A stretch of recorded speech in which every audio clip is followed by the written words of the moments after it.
And tonight I will be speaking about a slightly difficult topic, but one that I think is important to have a conversation about. This week's Torah portion, Vayechi, is all about endings. It is the last parashah, the last Torah portion in the book of Genesis. In it we find Jacob's blessing of his grandsons Manasseh and Ephraim. We also find Jacob's final words to his children. In the words of the Plow Torah commentary, they are a combination of prayer, blessing, curse, warning, psychological assessment, parable, recollection, and hope. The parashah then concludes with the death and burial of Jacob, which is ultimately followed by the death and involvement of Joseph at the age of 110. Before he died, Joseph requested that his bones be brought out of Egypt to the land of his fathers. A little foreshadowing, if you will. It is also a Torah portion that's not just about endings, but is also about legacy. Jacob in particular is focused on his legacy throughout this Torah portion. His words to Manasseh and Ephraim, as well as his children, are about trying to make sure that the traditions established with Abraham, that continued with Isaac, and ultimately rested with Jacob, will continue on well beyond him. Of course, thousands of years later, we can safely say that Jacob had nothing to worry about because the covenant of ethical monotheism continues to live and thrive, even under the most challenging of circumstances. Nonetheless, the question of legacy is a pernicious one. Our nation just said farewell to one of our presidents in Jimmy Carter.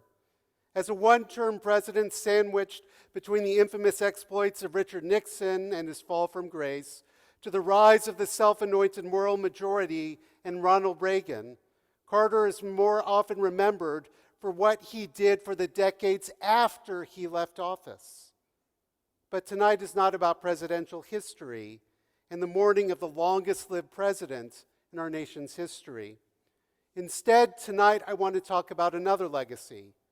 The legacy of a musician whose words we continue to sing every Hanukkah in Peter Yarrow and with the melody of Light One Candle. Growing up, my household was filled with the music of the Beach Boys, as both my parents grew up in Southern California. And to the best of my knowledge, my California family is okay, but of course, our thoughts are very much with the community and the people of Southern California. And as children of the 60s, my parents filled our house with folk music as well. Peter, Paul, and Mary were common staples, including Puff the Magic Dragon and Light One Candle. So I was saddened to read when it was announced that Peter Yarrow had been placed in hospice after a 4-year battle with bladder cancer, and then he died this past week at the age of 86. Following the news of his death, my inbox and social media feeds were flooded with tributes to him and his lasting musical legacy. Amidst all of these tributes, however, was the acknowledgement of some very concerning behaviors by Yarrow when he was younger.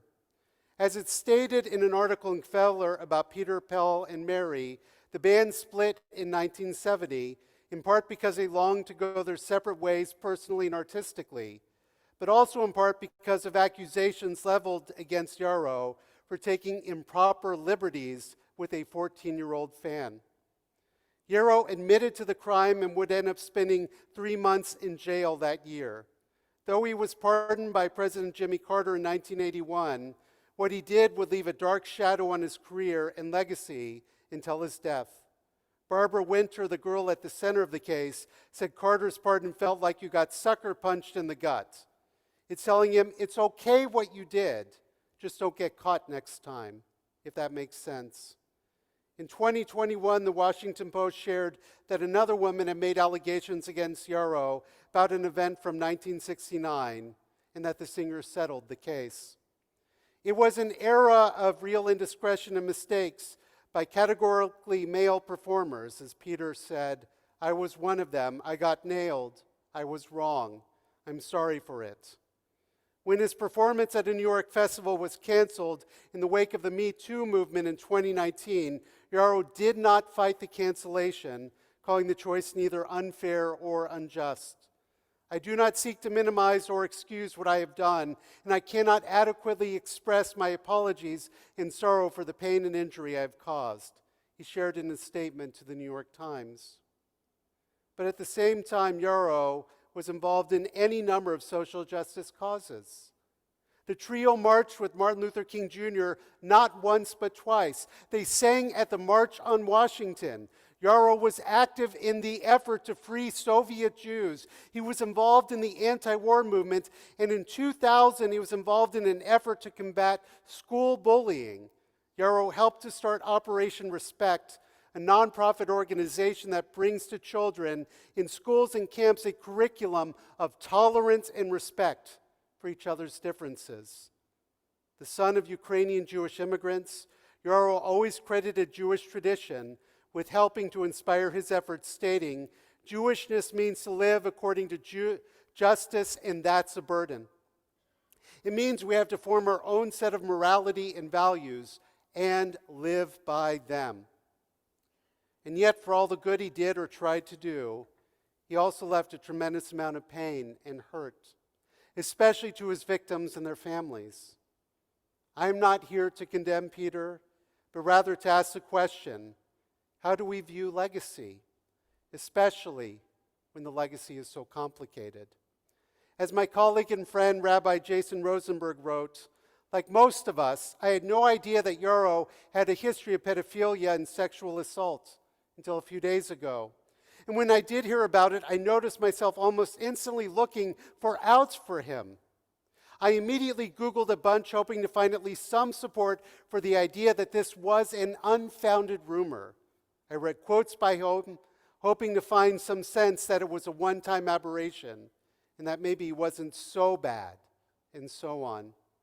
I think that this is natural.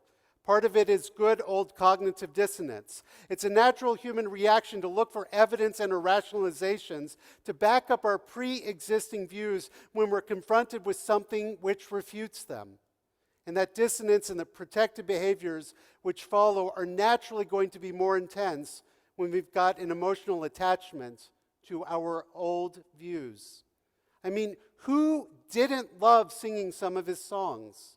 How many of us have memories of fire circles and song sessions with our arms around friends with Peter, Paul, and Mary as a soundtrack? It is viscerally painful to learn that one of these people who seemed to embody and symbolize so much goodness was actually monstrous. So I don't judge myself or others for having those instincts and reactions.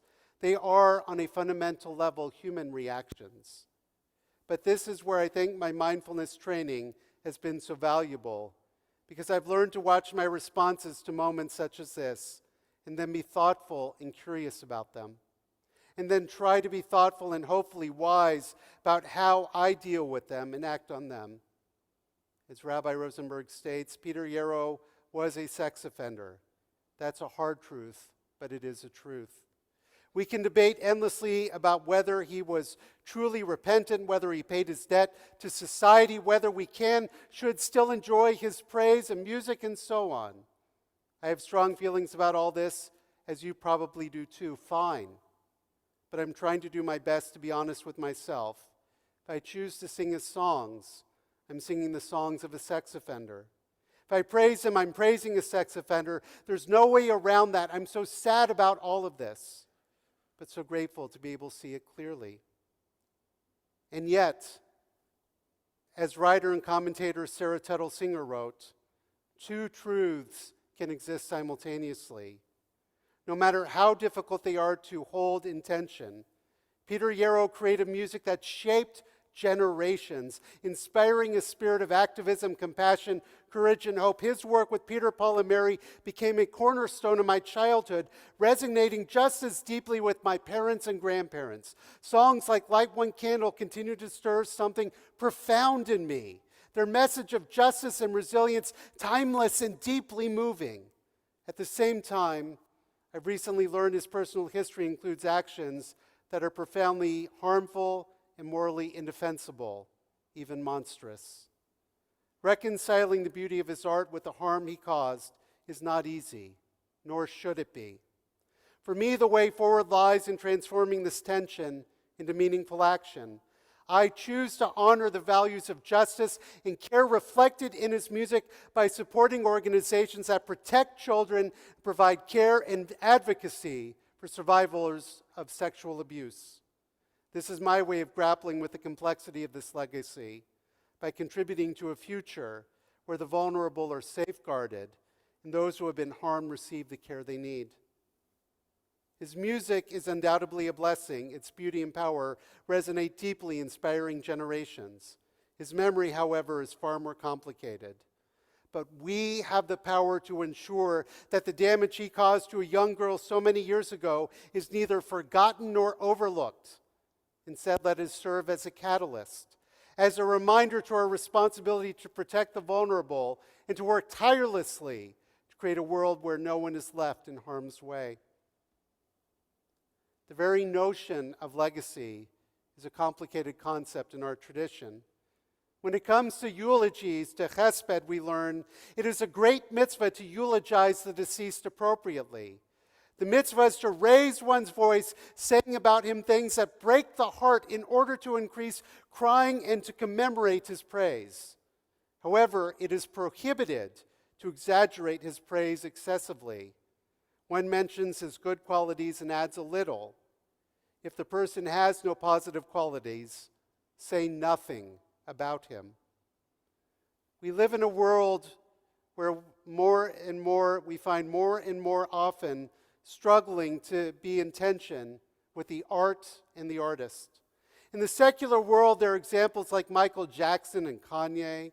In our religious world, we have artists like Shlomo Carlebach and Peter Yarrow. This is an ongoing debate in our larger society. And if you go through the history of art and music, there are many upsetting examples. Does this mean we should stop listening and playing their music? The truth is, our tradition understands that all people are flawed.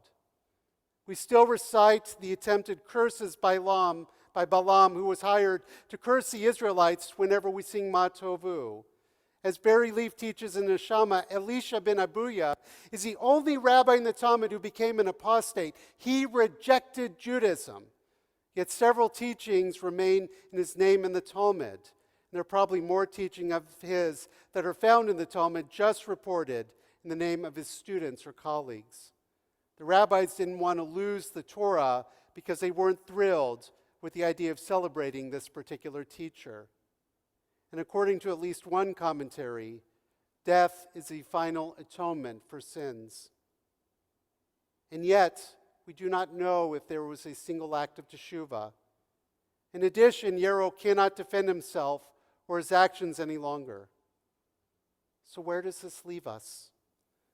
We as individuals and we as a community get to choose. Like Rabbi Rosenberg, perhaps each time we sing Light One Candle, we consider the source. Or like Sarah Tuttle Singer proposed, each time we hear it, we use the words to inspire us to protect the most vulnerable among us. And perhaps that is the legacy we can focus on. A legacy where we strive to prevent further acts of abuse and violence. So that way the only voices and the only melodies we hear in the future are those of truly joyous songs to be found in uplifted hearts. Shabbat Shalom.